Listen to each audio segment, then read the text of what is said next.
আসসালামু আলাইকুম রহমতুল্লাহি ওবারাকাতু। হিন্দু ধর্মে যারা আছেন আদাব, খ্রিস্ট ধর্মে যারা আছে তাদের গুড আফটারনুন। তো আমি আরেকটা ভিডিও বানাতে চাই, সেটা হলো তৌবা বিষয়ে। তৌবা মানে ক্ষমা চাওয়া। তৌবা করলে কি পাপ মাফ হয়, সব ধর্মের ক্ষমা পাওয়ার নিয়ম। এখন যে বিষয়ে কথা বলবো সেটা হলো তৌবা নিয়ে।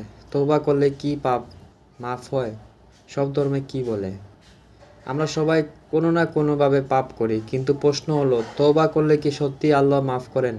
আর অন্য ধর্মগুলো কি বলে? ইসলাম ধর্মে আল্লাহ তাআলা বলেছেন, হে আমার বান্দারা, যারা নিজেদের উপর জুলুম করেছ, আল্লাহর রহমত থেকে নিরাশ হয়ো না, নিশ্চয়ই তিনি সব ধর্মের গুনাহ ক্ষমা করেন। সূরা জুমার আয়াত 53। শর্ত 3টি: পাপ ছেড়ে দেওয়া, সত্যি মন থেকে অনুতপ্ত হওয়া, ভবিষ্যতে আর না করার প্রতিজ্ঞা। কেউ যদি সত্যিকারের তওবা করে, আল্লাহ শুধু ক্ষমা করেন না, বরং পাপকে নীতিতে রূপান্তর করেন। সূরা ফুরকান আয়াত 70। খ্রিস্টান ধর্ম। বাইবেলে বলা হয়েছে, যদি আমরা আমাদের পাপ স্বীকার করি, তবে ঈশ্বর বিশ্বস্ত এবং ন্যায়বান, তিনি আমাদের পাপ ক্ষমা করবেন। 1 যোহন 1:9। খ্রিস্টান ধর্মে ঈশ্বর করুণা খুব বড়, পাপ স্বীকার ও অনুশোচনা মুক্তি মিলে।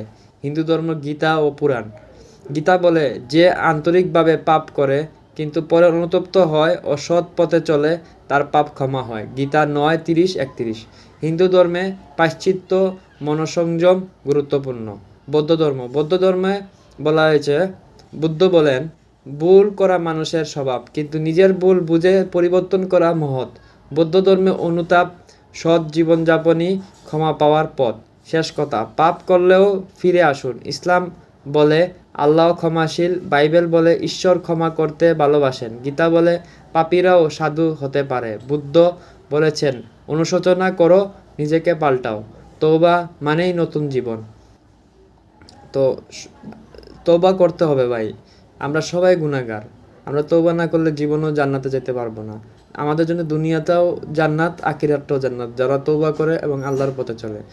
তো সব ধর্মে একই কথা বলা হয়েছে যে তওবা করলে বা মাপ চাইলে আল্লাহ কিন্তু ক্ষমা করে দেন। তো সবাই ভালো থাকুন। আল্লাহ হাফেজ। আসসালামু আলাইকুম রহমতুল্লাহি ওয়া বারাকাতুহু।